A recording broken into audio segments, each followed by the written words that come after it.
El día de hoy me acompaña mi colega y gran amigo Iván Saavedra. Iván, adelante. Sí, gracias, Elías. Buenas tardes a todos. Mi nombre es Iván Saavedra. Voy a hacer una pequeña presentación aquí. Elías, con tu permiso. Iván Saavedra, egresado de la Universidad del Norte, programa de Ingeniería de Sistemas. En la misma universidad realicé mis estudios de posgrado, de especialización y maestría, para luego obtener mi doctorado en la Universidad de Wisconsin, Milwaukee, en Estados Unidos.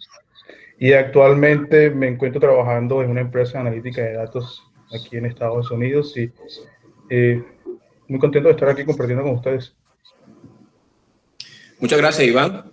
Bueno, como les comenté, mi nombre es Elías Niño, soy el director de Departamento de Ingeniería de Sistemas. A este departamento se encuentran articulados los programas a nivel de pregrado de Ingeniería de Sistemas y Computación, a nivel de posgrado, Maestría en Ingeniería de Sistemas y Computación y Doctorado en Ingeniería de Sistemas y Computación.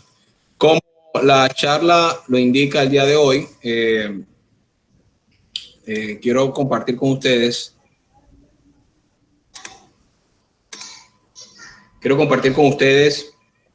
el tema de métodos de Machine Learning e Inteligencia Artificial, oportunidades para estimar el impacto del SARS-CoV-2 en Colombia. Básicamente, lo que quiero compartir con ustedes es una presentación bastante sencilla. La idea es que ustedes se lleven, ¿no? De aquí, del día de hoy, una idea clara de cómo todos estos métodos pueden ser articulados para la problemática en la cual nos encontramos. Iván.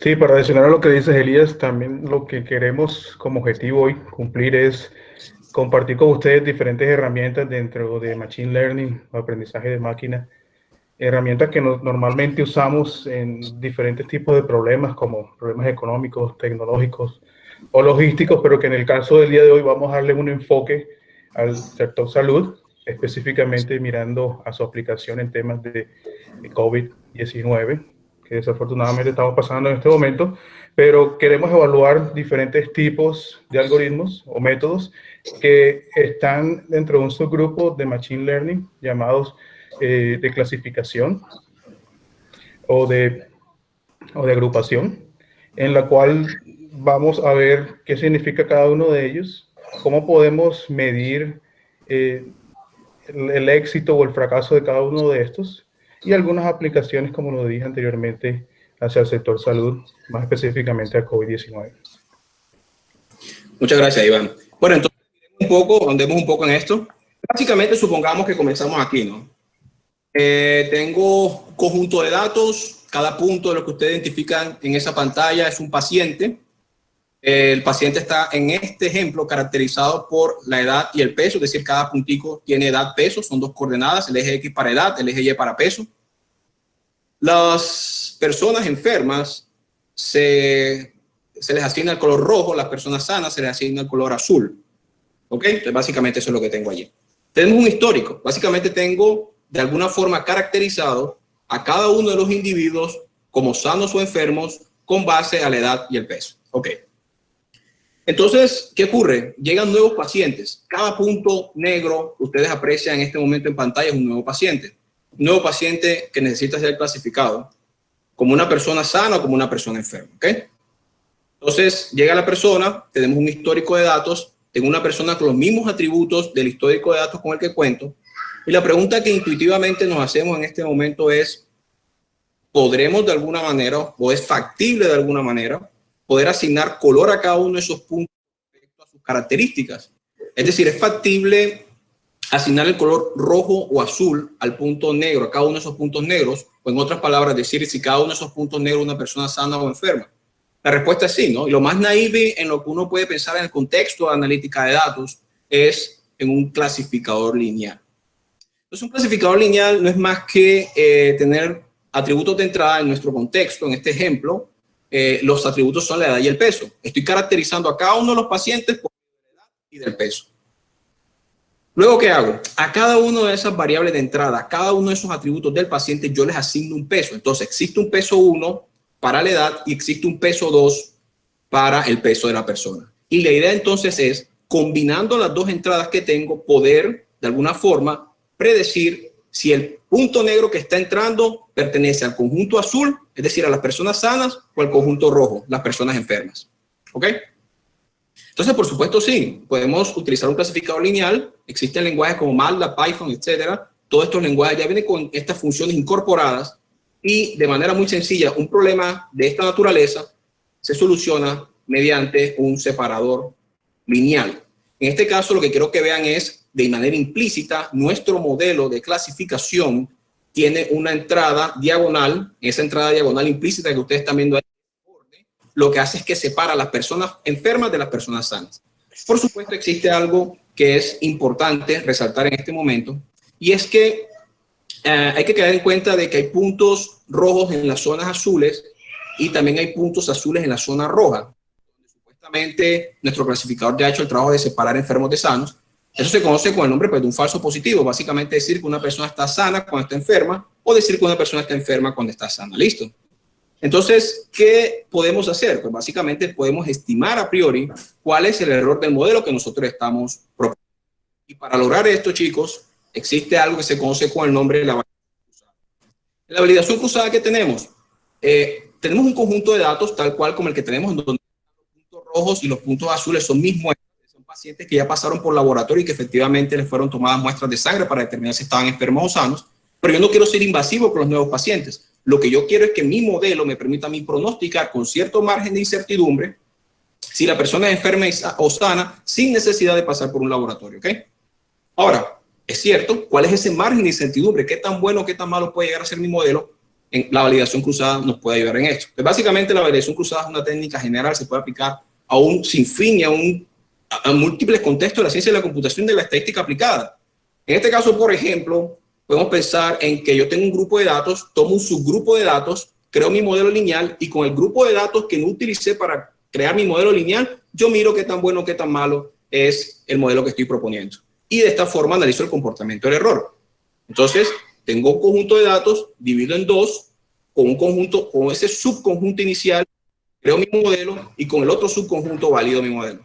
Puedo estimar entonces el comportamiento del error. Por ejemplo, miren, ahora mismo estos son los puntos que les mostré anteriormente, enfermos y sanos, pero en este momento no me interesa la categoría, me interesa que ustedes vean que los puntos que son de color magenta pertenecen al conjunto de entrenamiento, mientras que los puntos de color negro corresponden con el conjunto de validación. Entonces, ¿yo qué hago? En una primera lanzada, selecciono un subconjunto para entrenamiento y otro subconjunto para validación. Esto yo lo hago varias veces, es decir, por ejemplo fue en una iteración, luego selecciono otro conjunto para entrenar y validar, luego selecciono otro conjunto para entrenar y validar, luego selecciono otro conjunto para validar y entrenar, y esto lo hago muchísimas veces. La idea es que cada proceso que yo hago, en cada lanzada en que yo selecciono aleatoriamente elementos para validar y elementos para entrenar, yo estoy obteniendo información sobre el comportamiento del error del modelo con el que yo estoy trabajando. ¿Listo? ¿Qué resulta esto en el ejemplo que estamos trabajando en este momento? En algo como esto. El eje X denota error. Quiero que lo miren como error porcentual. Y el eje Y denota frecuencia. Entre más alta sea la frecuencia, más probable es el valor del error. Esto significa que el modelo con el que estamos trabajando, el error es muy probable que se encuentre entre el 0 y el 50%. Incluso, si ustedes observan a la derecha, vemos un 200% de error con una probabilidad muy baja. ¿De dónde hablo de ser una probabilidad muy baja? Básicamente que las barras en donde se encuentra el número 2 son pequeñas. ¿Listo? Entonces, en este momento ustedes se dan cuenta inmediatamente que lo más probable es que bajo el contexto en que nos encontramos trabajando y el modelo que estamos implementando con respecto a la naturaleza de los datos, quizás no sea el mejor. ¿Ok? Entonces, miren los pasos sencillos. Tengo datos, divido el conjunto de datos, entreno mi modelo, valido mi modelo y obtengo la gráfica que tengo. La validación cruzada, en este contexto estoy estimando el comportamiento del error porcentual. Pueden ver que la mayoría de barras se encuentran a la izquierda entre 0 y 0.5, significa que con muy alta probabilidad mi modelo puede cometer un error de clasificación hasta el 50%. ¿Ok?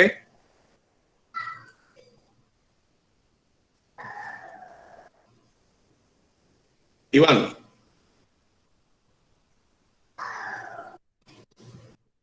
Sí, otro método que utilizamos bastante, adicional del clasificador lineal que acabamos de ver, es el vecino más cercano, como su nombre lo dice. Lo que buscamos en este momento es esos puntos que el profesor Elías les mostraba, que eran determinados por puntos de color negro, queremos encontrar entonces a qué otro dato histórico que ya tenemos se parece o está más cercano para poder clasificarlo de esa manera. Ustedes pueden ver aquí, tenemos los dos mismos conjuntos de pacientes, tenemos los sanos y los enfermos y tenemos los nuevos pacientes que nos están ingresando. Nuevamente, no queremos pasarlos por todo ese pruebas de laboratorio, sistemas invasivos, sino que queremos, mediante nuestro modelo, determinar si esos son unos pacientes que son sanos o unos pacientes que son enfermos. Lo que dije anteriormente es, entonces, buscamos para cada uno de esos puntos, cuál es el punto de cada uno de esos conjuntos sanos y enfermos que esté más cerca a ese punto negro y de esa manera coloreamos ese nuevo punto negro que tenemos aquí. Como ustedes pueden ver, hay una mejor distribución, en este caso es más preciso, por decirlo así, este modelo, pero de todas maneras seguimos encontrando algunos errores. Como ustedes pueden ver, había unos puntos rojos que todavía estaban en el área azules, los ven ahí. Entonces, de todas maneras necesitamos realizar algún tipo de ejercicio para medir el error que genera este modelo. Para eso, realizamos otra vez la validación cruzada que explicaba el profesor Elías. En este caso, lo que no hacemos es conocer la distribución del error como tal, sino que estamos más enfocados en conocer como tal el porcentaje de éxito que pueda tener nuestros resultados, para así saber si la estimación que nosotros estamos haciendo es correcta o no es correcta. En este gráfico de frecuencia que ustedes ven aquí, tenemos en el eje X el porcentaje de éxito y la frecuencia en el eje de la Y, y como ustedes pueden ver, el mayor número de veces el porcentaje de éxito está alrededor de 0.995, el cual es muy bueno para este tipo de resultados. Y como en el peor de los casos, ustedes pueden ver que en la menor frecuencia la tiene un porcentaje de éxito de un 0.983, el cual sigue siendo también muy bueno para este tipo de resultados. Muy bien. Entonces ya hemos visto dos, ¿no? Básicamente mi primer modelo, lo que yo tengo es un modelo lineal que depende de ajustar un peso 1 y un peso 2 para que los atributos que entran se combinen y reflejen la respuesta deseada, o simplemente me olvido de pesos, me olvido de parámetros y voy directamente a lo que se conoce comúnmente como una estrategia no paramétrica, en la cual nos basamos simplemente en cuál es el vecino más cercano. Existen todavía otras metodologías que son muchísimo más sofisticadas y que son ampliamente utilizadas en el contexto de Machine Learning, incluso Deep Learning, que son las redes neuronales, ¿no? Las redes neuronales, básicamente lo que yo hago es que tengo un conjunto nuevamente de atributos de entrada, edad, peso, y yo le asigno inicialmente, muy similar en la primera etapa, se parece mucho de pronto a un clasificador lineal. La cuestión aquí, y aquí es muy importante resaltar, es que existe una función que toma como entrada la edad, el peso y los valores asociados o los pesos asociados a cada una de estas variables y los transforma. Potencialmente dentro de lo que ustedes ven allí como función, pueden tener otras funciones internas, pueden tener otros nodos internos, pueden tener muchísimas cosas, ¿ok? Para al final tener una salida. Estas redes son interesantes y les comento algo, ¿no? Básicamente toman entradas, salidas, y lo que hacen para ajustar los pesos es que la diferencia entre lo que debería ser, es decir, entre si es un paciente o no enfermo, si es un paciente o no sano, esa diferencia él la devuelve, que es la línea azul que ustedes están viendo allí, con el objetivo de actualizar. El ir hacia atrás y hacia adelante se conoce formalmente con el nombre de forward para hacia adelante y backward hacia atrás, propagation, en los dos escenarios. ¿Listo? Esto es algo que es supremamente interesante, es algo muy interesante porque, bueno, me está haciendo, como esto es algo bastante interactivo, me está haciendo un par de preguntas. Juan Carlos me pregunta si ese modelo lineal lo implementamos en qué herramienta, MATLAB o Python, y por qué. Bueno, Juan Carlos, modelos lineales, incluso las redes neuronales, esto es mi experiencia. Las personas que están más familiarizadas con lo que son los lenguajes procedimentales, yo como primera instancia les recomiendo utilizar MATLAB. Sin embargo, no es un misterio que Python en sus recientes años ha tenido un crecimiento agresivo en todo lo que respecta a tratamiento y analítica de datos. Entonces, Juan Carlos, yo optaría, dependiendo mucho del perfil de la persona, en enfocarlo hacia MATLAB, dependiendo del background que tengo, hacia Python. Aunque hoy en día sabemos todo y no es una camisa de fuerza, yo me siento un día en la tarde perfectamente, me doy un par de tutoriales y es factible aprender muchísimas herramientas. Porque Python facilita mucho el manejo de redes neuronales por la cantidad de paquetes que ya están construidos sobre este lenguaje de programación. También me pregunta ya me preguntan acá, ¿piensan que se debería transformar contenido del programa de Ingeniería del Sistema para acercarnos al área de la analítica de datos? Alejandro Cuello de Moya, eso se está haciendo. De hecho, sí, estamos en la Universidad Norte, estamos trabajando en todo el tema de transformación de cursos y propuesta de nuevas asignaturas, porque efectivamente Ingeniería del Sistema, como la conocemos, debe de alguna forma evolucionar hacia estas nuevas tendencias que son un boom. Es decir, muchos años de procesamiento de información, almacenamiento de información, pero no hay nada quien la estudie, no hay nadie que haga inferencias sobre ellas. La respuesta es sí, Alejandro. Sol Solano, ya existe un programa de pregrado en la UPB, Medellín, y se me tiene un pregrado solo en ciencia de datos orientado en crear soluciones informáticas, licenciado u open source para la minería de datos. Sol Solano me comenta esto.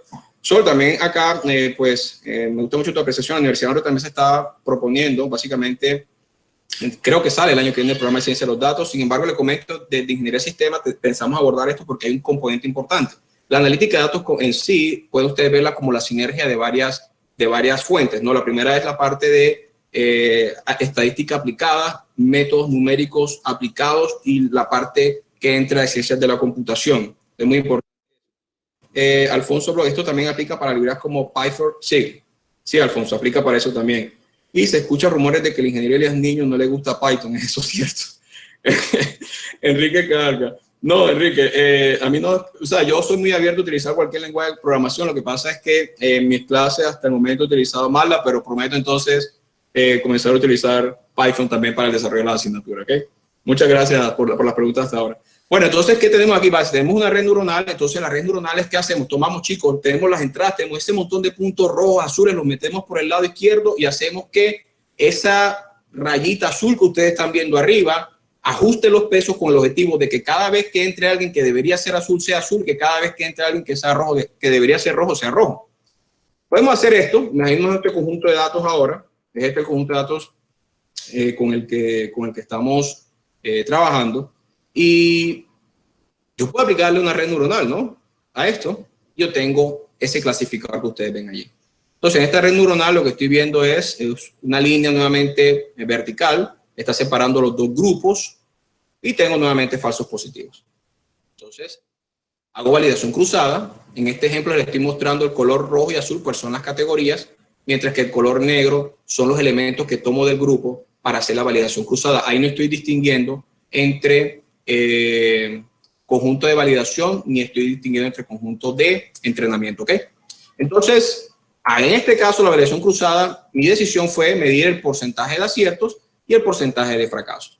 Como pueden ver, en un modelo como este, si veo una gráfica como esta, estoy hablando casi que del 80% de los, en este caso, de las iteraciones, reflejó lo que tenía que reflejar. Dijo que era azul cuando era azul, dijo que era rojo cuando era rojo. Sin embargo, casi el 20% dijo que, pues básicamente se equivocó el programa, ¿no? Dijo que era azul cuando era rojo o rojo cuando era azul. Esto es muy importante, miren. Aun cuando 80% da la sensación de que es algo muy bueno, debemos tener cuidado cuando trabajamos con sector salud, porque el 20% de desarrollar un falso positivo en este sector puede traer consecuencias muy graves. Pensemos, por ejemplo, personas que estén enfermas de cáncer o incluso con el COVID-19 que sean diagnosticadas de otra forma. Entonces, muy importante, hay que tener mucho cuidado, no tanto cuando la persona es sana y dice que está enferma, aunque también eso podría acarrear consecuencias, pero que la persona esté enferma y digan que está sana podría, creo yo, en lo personal, acarrear muchísimas consecuencias mucho más graves, ¿ok?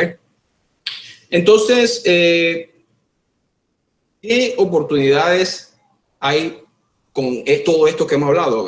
Hablamos ya de clasificadores lineales, hablamos de clasificación no paramétrica, es decir, el vecino más cercano, el puntico más cercano, y acabamos de hablar de redes neuronales. Entonces, hay algo muy sencillo, y yo quisiera compartirlo con ustedes, y ustedes pueden, pues yo creo que es una línea en la cual uno debería desarrollarse, y es transformación de datos. Miren,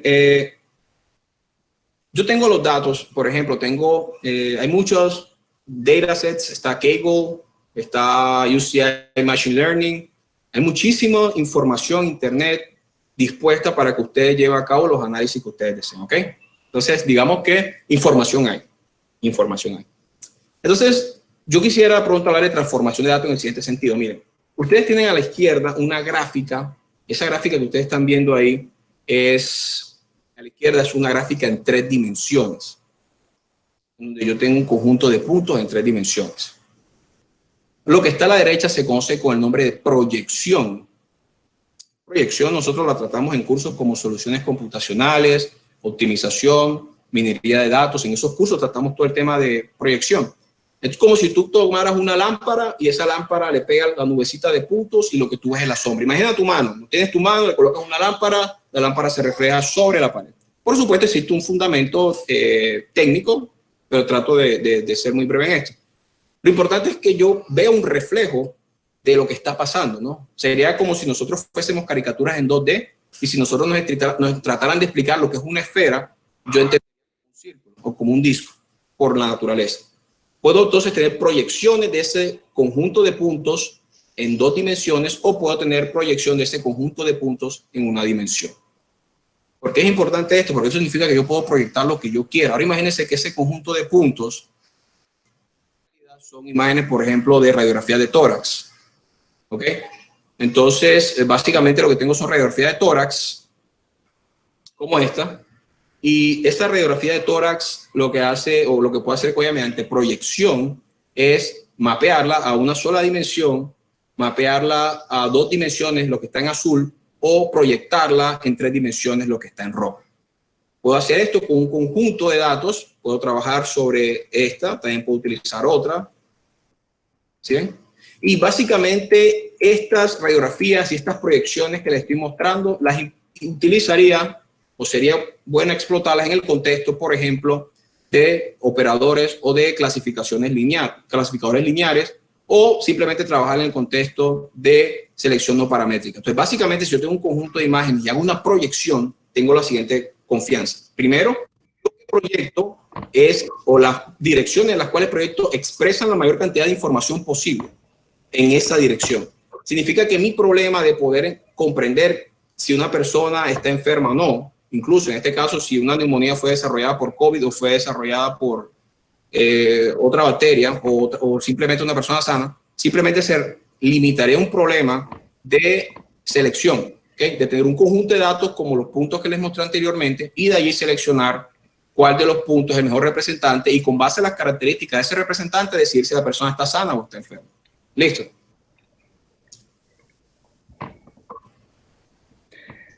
Tenemos igualmente otro tipo de metodologías en Machine Learning y la que viene a continuación es un método de agrupamiento llamada K-means y básicamente la pregunta es de qué nos sirve, cómo podemos utilizarla, cómo podemos aplicarla a COVID-19.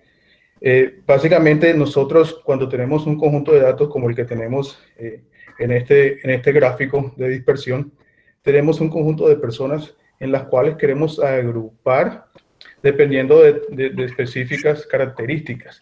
¿Y para qué las queremos agrupar? Pues queremos agruparlas para poder darles un tipo de tratamiento, por así decirlo. Es decir, podemos estar mirando aquí de pronto peso, podemos estar mirando de pronto edad, temperatura, otro tipo de síntomas y queremos agrupar todos estos puntos que pueden ser personas y que estén experimentando ciertas características similares para poder tratarlas de la misma manera.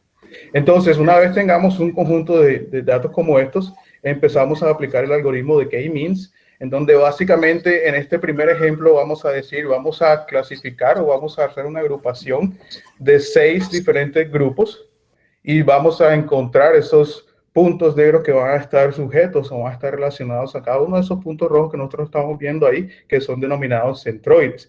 ¿Qué pasa? A primera medida asignamos o ubicamos esos puntos de manera aleatoria, pero lo que hacemos es que a medida que va avanzando el método, vamos ajustando la posición de cada uno de esos puntos para que se encuentren en el centro de cada uno de los grupos. En este ejemplo, ustedes están viendo que hemos asignado, dependiendo de la distancia de cada uno de esos puntos, a cada punto rojo o cada centroide y le hemos asignado un color. Pero a medida de que vamos ajustando cada uno de esos centroides, vemos que también los puntos se van reasignando, porque puede ver de que anteriormente como manera inicial teníamos un punto verde que de pronto era amarillo, pero a medida de que ese centroide se va ajustando, a medida que vamos realizando más iteraciones, nos dimos cuenta que ese punto verde realmente no era verde, sino era un punto morado o era un punto azul. Por lo tanto, nos permite cada vez que nosotros realizamos una iteración del modelo ser más específicos, tener una mayor calidad en la calidad, en los resultados que nosotros estamos obteniendo. Y cómo ¿cómo sabemos realmente cuál es el número óptimo de grupos que nosotros queremos encontrar? Pues hay metodologías, por ejemplo, la metodología del codo o ELBO, en la cual nos permite especificar cuál es el número de grupos que nosotros queremos encontrar en específico. Porque imagínense, nosotros tenemos un conjunto de datos, digan ustedes, de 10.000 pacientes. Y como decimos nosotros, bueno, vamos a crear grupos de A2, o vamos a crear solamente 5 grupos, o podemos crear 1.000 grupos para agrupar esos, por así decirlo, agrupar esos pacientes en los cuales presentan síntomas similares y ser tratados de la misma manera. Otro ejemplo que quiero mostrarles aquí es qué tal si entonces escogemos otro K. Si miramos detalladamente, de manera descriptiva, este gráfico de dispersión, nosotros podemos fácilmente decir que de pronto nuestro K óptimo aquí sería tres grupos. Entonces realizamos el ejercicio. Nuevamente, como les decía anteriormente, ubicamos los centroides de cada uno de esos grupos de manera aleatoria y asignamos cada uno de los puntos negros o pacientes a esos centroides basados en la distancia que ellos tienen hacia cada uno de los puntos rojos. Una vez que hacemos eso, le damos el color para ver gráficamente la diferencia entre cada uno de ellos, pero calculamos también la media de la distancia de todos los puntos con el centroide para ajustar ese centroide en cada uno de los grupos. Y así vamos ajustando entonces el centroide o ese punto rojo que estamos viendo ahí y reasignamos en la siguiente iteración cada uno de esos puntos o cada uno de esos pacientes a cada uno de los puntos. Ustedes pueden ver que el punto rojo que pertenece al grupo de los amarillos, nosotros a primera medida lo ubicamos bastante hacia la derecha, bastante cercano al tercer grupo, pero el método o el algoritmo nos ayudó para que este punto o este centroide se vaya ajustando en su ubicación óptima y poder generarnos un resultado de esta manera, en la cual podemos decir ahora que sí, que el grupo de personas que se encuentren del color azul presentan determinado tipo de síntomas o tienen determinado tipo de temperatura, de edad o de peso y que deben ser tratados de una manera diferente a los que son tratados en el grupo amarillo o los que son tratados en el grupo rojo como tal.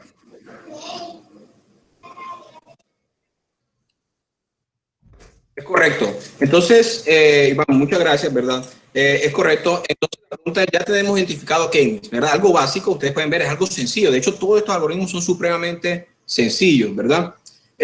La pregunta que nosotros hacemos inmediatamente es, ¿cómo podemos esto, algo tan básico, tan elemental, extrapolarlo a cuestiones más robustas? La respuesta está en combinar, pues, todas las cosas que hemos dado. Miremos lo siguiente. A ver. Esto ustedes lo han visto. Fue un trabajo realizado por uno de mis estudiantes de maestría, Randy Consuero, donde quiera que te encuentres, Randy, en donde básicamente tengo almacenado el número de infectados empezando desde el día 0, esto es el día 60, pues estas curvas tienen otro comportamiento. Pero ¿por qué les comento esto? A ver, porque da la sensación de que ¿cómo voy a asignar yo K-means? ¿Cómo puedo hacer yo uso de K-means en un contexto como esto? No de manera directa, pero sí sería interesante por lo menos saber si existen países que tengan tendencias similares en el comportamiento de la dispersión o en el comportamiento del número de infectados. No me refiero a la proyección, me refiero es a la tendencia. A la tendencia porque hay que tener en cuenta de que son poblaciones diferentes, de alguna forma genéticas diferentes, cantidad de población diferente, etcétera. ¿Listo? Lo primero que yo hago es lo siguiente. A ver, yo si miro estas gráficas en una primera instancia, digo, bueno, ¿qué K-means puedo aplicar yo aquí? ¿Cierto? Para mí carece completamente de sentido. Pero si pienso en que existen los proyectores, recuerden la lámpara que les hablé, y tomo y le coloco una lámpara a esa gráfica que estoy viendo aquí, obtengo esto. Lo que están viendo en este momento, chicos, es una proyección en 2 dimensiones del comportamiento de cada una de esas tendencias que les acabé de mostrar. Listo. Ahí está, 2 dimensiones. Luego también tengo ¿qué? 3 dimensiones. También es factible en 3 dimensiones proyectar. Sí, básicamente estoy proyectando. Es algo que se encuentra en muchísimas dimensiones y yo veo puntos en 3 dimensiones. Estoy viendo puntos en 3 dimensiones. Estoy viendo, por ejemplo, que en esta parte de aquí se agrupan países. Aquí veo que hay 2 países que comparten características similares. Por acá hay un país solito, me imagino, ya saben ustedes cuál es, ¿no? Donde se inició todo. Y esto, ¿de qué manera entonces nos puede servir, chicos? Podemos desembocar en algo como esto. Eso que ustedes tienen en pantalla nace del análisis que acabamos de hacer, que es supremamente sencillo. Todos los países los marcamos con base a las características o a las tendencias que están exhibiendo. Países con las mismas marcas exhiben similares tendencias. Pueden ver, por ejemplo, por acá China se encuentra aislado, por acá está Italia, una cruz roja, que fue algo bastante, ustedes saben pues lo que pasó. Tengo países en América Latina con tendencias similares, tales como Brasil y Ecuador, y su tendencia es similar a Portugal. También observo España, marcada con una cruz, y las estrellas, los asteriscos, la mayoría de países exhiben ese tipo de tendencia. ¿Ok? Entonces, se encuentra como algo tan sencillo, ¿verdad? De alguna forma puede ser extrapolado para tener en cuenta situaciones de carácter mundial como esta. Y lo importante hoy en día, chicos, quiero que sigan ese mensaje. Al final no es tanto si ustedes saben cómo está funcionando el método. Eso siempre va a ser importante porque es lo que nos va a permitir seguir avanzando en el componente científico y técnico, y eso debe ser así. Pero también necesitamos muchas veces respuestas rápidas. Dicen en cuenta que este gráfico que tenemos aquí nos facilita a nosotros la lectura para saber Colombia, su comportamiento en el número de infectados, con qué otros países está relacionado. ¿Qué puedo hacer yo aquí? Puedo hacer lo que yo quiera. Con los datos que tengo puedo seguir analizando otro tipo de tendencias, puedo involucrar otras variables. ¿Qué tal si no solamente involucro el número de infectados, sino que también involucro el número de recuperados y también el número de, pues, en este caso, de personas o decesos, digámoslo así, ¿no? Pues espero en esta forma capturar mucha más información y tener un panorama, digamos, un poco más general de cómo sería la tendencia en Colombia con respecto a los otros países. Iván.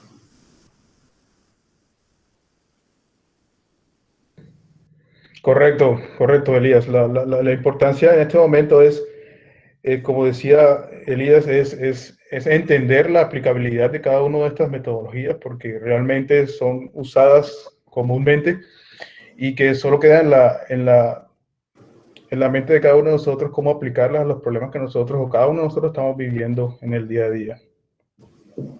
Es correcto. Y de hecho, también algo interesante es que si se dan cuenta, el límite en este tipo de análisis lo colocan ustedes, ¿no? Lo que hay que ser cuidadoso es cada vez que ustedes propongan algo, sean cuidadosos en el siguiente sentido.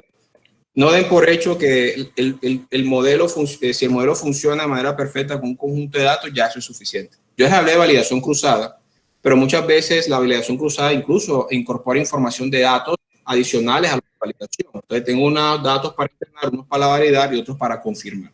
Existe una cantidad impresionante de técnicas y nosotros acá en Ingeniería de Sistemas de la Universidad Norte estamos trabajando, ¿no? Tenemos un curso de soluciones computacionales para la ingeniería, donde básicamente los estudiantes aprenden o se conceptualizan en todo lo que corresponde a los numéricos, pero adicionalmente en optimización, casualmente estamos trabajando proyectos asociados a la estimación del COVID, al pronóstico temporal, listo. En minería de datos también estamos trabajando temas asociados a inteligencia artificial. Básicamente estamos trabajando con algunos con redes neuronales, otros están trabajando con métodos de agrupamiento, etcétera, listo, y otros con métodos numéricos. También tenemos la asignatura en nuestro departamento que es inteligencia artificial. Inteligencia artificial pues trabaja todos estos métodos de agrupamiento, de selección, de estimación, etcétera. Se va a abrir un nuevo curso, voy a ofertar curso a partir del año que viene que se llama Machine Learning para ciencias de la computación o Computer Science en este caso. Y los cursos marcados con estrella son asimilación de datos, minería de datos e inteligencia artificial. Esos tres componentes también se ofrecen a nivel de siendo asimilación de datos la única asignatura que nos ofrece a nivel de programa. ¿Listo? Entonces, básicamente, digamos que dentro de nuestro core, dentro de nuestros cursos, contamos con toda la capacidad para abordar este tipo de temas. Todavía acá hay un par de preguntas. Me hablan de que he leído que usted trabaja asimilación de datos, ¿es factible su uso en este puesto? Asimilación de datos. Alejandro Cuello de Moya, claro que podemos implementar asimilación de datos. De hecho, asimilación de datos es muy interesante porque me ayuda a obtener un pronóstico con base a observaciones. Es decir, yo tengo un pronóstico, un modelo numérico imperfecto y lo ajusto con base a las observaciones. Por ejemplo, a la información que nos brinda el gobierno nacional o diferentes institutos a nivel mundial con respecto al número de infectados, fallecidos, etcétera. Sabemos que usted utiliza la estadística bayesiana para este tipo de soluciones. ¿Puedo también aplicar la estadística frecuentista para dar solución a este tipo de problemas? Bueno, digamos que para resumir esa pregunta, la diferencia que hay entre un frecuentista y un bayesiano es que un bayesiano tiene a priori, mientras que un frecuentista se basa únicamente en los datos. Entonces, si asumimos que la información a priori es ninguna, es decir, no tengo ninguna información a priori, entonces el análisis sería totalmente frecuentista. ¿En qué medida puede afectar la calidad de los datos en la eficacia de los modelos al realizar pruebas con datos reales? Por ejemplo, en el caso del COVID-19, donde no podemos saber con certeza el número real o actual de afectados. Andrés, bueno, como les mostré, los modelos pronostican con base a la información que ellos reciben. Dada tu información a priori, uno puede ser bastante audaz. En el sentido en que yo sé que ese es el número total de infectados, entonces lo que nosotros haríamos, Andrés, es un conjunto de escenarios, teniendo como piso ese número que tú conoces. Entonces tú dices, bueno, sabes que yo voy a asumir que la base de mi número de infectados es lo que está diciendo el gobierno y a partir de ahí entonces creo 3 escenarios. Un escenario optimista en el cual asumo que el número de infectados es solo una pequeña variación de las observaciones que tengo. Un escenario promedio en el cual entonces el número de infectados crece un poco más y un escenario pesimista en el cual un factor más grande, perdón, el número de infectados con base en la información que estoy obteniendo de la realidad. ¿Ok? Ahí veo Sebastián con una información. Muchas gracias, Sebastián. Y bueno, aquí están los contactos, ingeniería-sistema@norte.edu.co. Cualquier duda que tengas, incluso si desean los slides de hoy, se los podemos facilitar. Simplemente escriban un correo y les devolvemos la respuesta con los slides. Pueden seguirme en las redes sociales. Twitter es la que yo manejo. Ahí posteo sobre todo cuando hay plazas para estudiantes de maestría, financiados, estudiantes de doctorado, convocatorias, y bueno, está todo lo que es la parte de los medios del departamento. Está ahí, Twitter, YouTube y Facebook. Todos son @INGSistemasUN. Ok, muchísimas gracias. Entonces, no sé si de pronto hay un par de preguntas adicionales. Contamos con, bueno, tiempo exacto, diría yo. Si hay preguntas adicionales, siéntanse libres de formularlas, no hay ningún problema, estamos aquí para responderlas. Enrique Cabarcas, ¿qué consejo nos puede brindar para realizar un buen análisis de datos y qué lenguaje de programación se debe utilizar? Enrique Cabarcas, el consejo que te doy, Enrique, es tener primero una base estadística apropiada, porque no necesariamente únicamente utilizar los paquetes que nos ofrecen las diferentes herramientas garantizan el éxito de tu propuesta. Es importante que nosotros tengamos unos conocimientos básicos, sepamos interpretar datos, sepamos lo que es una hipótesis sobre los datos, sepamos si efectivamente los supuestos se cumplen. Muy importante eso. Miren, chicos, existe algo crítico y es que cuando nosotros trabajamos con datos reales tenemos que hacer supuestos sobre esos datos. Yo veo gente contenta porque el valor R es pequeño, pero no se cumplen los datos. Es decir, si los datos no siguen los supuestos estadísticos que yo formulo, por ejemplo, en que en promedio el número de infectados es 10, pero en realidad el número promedio de infectados es 20, no me sirve de nada los supuestos que hago. Así mi modelo estadístico de una respuesta certera. Ahora, es importante que la fundamentación estadística sea completa, es decir, sea una persona que tiene una visión clara desde el punto de vista estadístico. Métodos numéricos de optimización es algo que ayuda muchísimo porque la estadística y la optimización están entrelazadas, agarradas de la mano. Es imposible hoy en día hablar de optimización sin hablar de estadística. Eso es algo inviable. Y básicamente me hablan de programación, se debe utilizar. Lenguaje de programación, Enrique, si estás, en este caso, tienes mucha ganas de aprender un nuevo lenguaje, te recomiendo Python. No hay ningún problema. Y aclaro, me gusta Python y ya he recibido de alguna forma llamadas de 10 de la noche, 11 de la noche, 2 de la mañana, donde me dicen que me cambie a Python. Ya yo creo que eso ya me están cargando. Ya deberían dejar de hacer eso, ¿ok? ¿Qué consejo nos puede brindar para realizar un buen análisis? Bueno, que ese fue muy bien, Enrique. Jorge Infante Avendaño, el uso del modelo CIR no es mucho más eficiente en el caso de analizar el comportamiento de una pandemia. Jorge, algo interesante y es que no existe modelo perfecto. Quiero que ustedes se relajen. El día de hoy no hablé de asimilación de datos, pero la pregunta de Jorge me lleva ya rápidamente. Jorge, siempre los modelos van a tener problemas. Cualquier modelo va a tener error. En realidad y en la práctica, el consejo que le doy a todo el mundo es no crees un modelo perfecto. Jamás vas a lograr conseguir un modelo perfecto. No crees un modelo cuyo margen de error sea pequeño. Eso puede funcionar para un pequeño conjunto de datos, pero cuando lo ves en el tiempo verás que el error se dispara. Lo que realmente es importante, Jorge, es poder caracterizar el error. lo que realmente nos interesa a nosotros, independiente del modelo y la calidad del modelo, es caracterizar el error del modelo. Si ustedes logran caracterizar el error del modelo, como lo hicimos anteriormente con los ejemplos que les mostré, básicamente tú sabes qué esperar y tú sabes entonces, con respecto al error que siguen las observaciones, cómo puedes combinar ambas fuentes para minimizar la incertidumbre. Entonces, Jorge, lo que realmente es importante es la caracterización del error, tanto del modelo como de las observaciones.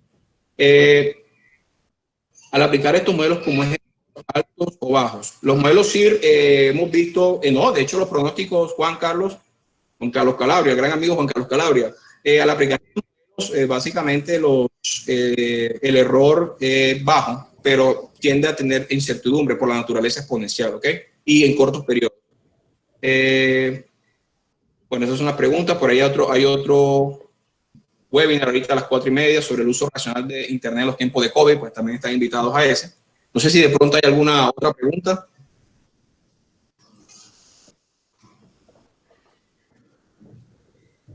Iván, ¿de pronto algún comentario? Sí, quería enfocar un poquito lo que tú estabas diciendo, que lo más importante es tener una metodología bien estructurada en la cual no es necesariamente es brincar inmediatamente a aplicar la metodología, pero tener una base estadística, como tú lo decías, conocer los datos de manera descriptiva, comprender el problema como tal y tener bien claro cuál es el objetivo que nosotros estamos buscando y al final también poder validar el modelo. Es bastante importante poder conocer los diferentes tipos de errores que nosotros podemos calcular para cada uno de los modelos y si tienen la posibilidad de correr diferentes modelos y hacer diferentes comparaciones entre ellos, porque no necesariamente existe un modelo que es el mejor para todos. Para diferentes tipos de aplicaciones podemos aplicar diferentes tipos de modelos y se van a comportar de todas maneras de una manera completamente diferente. Entonces es bastante importante esa parte también. Muchísimas gracias, Iván. Bueno, a todos agradezco mucho su participación. Las preguntas supremamente interesantes. Me gusta mucho ver que existen muchos estudiantes, personas interesadas en el tema de analítica de datos. Creo que es un tema que nos invita a todos, ¿no? A explorar todos esos volúmenes de información que se encuentran disponibles en estos momentos. Si tienen cualquier duda, ya saben, los canales de comunicación que les presenté, siéntanse libre de contactarme. Si tienen alguna idea de pronto de proyectos, si ven factible algo, pues simplemente escriben. Si tienen alguna inquietud con respecto a estudiar en la Universidad del Norte, Ingeniería de Sistemas, también pueden escribirme. Ahí también pueden contactarnos por medio de las redes. Síganos en las redes para tener muchísima más información en lo que respecta a este tópico. Entonces me despido, muchísimas gracias a todos, deseo que tengan un excelente fin de semana. Iván, muchísimas gracias por tu apoyo el día de hoy, en verdad me sentí muy complacido de contar en este webinar con un profesional de tu nivel y bueno, muchísimas gracias también por la manera como desarrollaste los tópicos, creo que fue muy enriquecedor para todos. Gracias por la invitación y gracias a todos por habernos acompañado y cuídense. Bueno, muchísimas gracias a todos, cuídense, que estén muy bien, hasta pronto. Gracias, muy amable.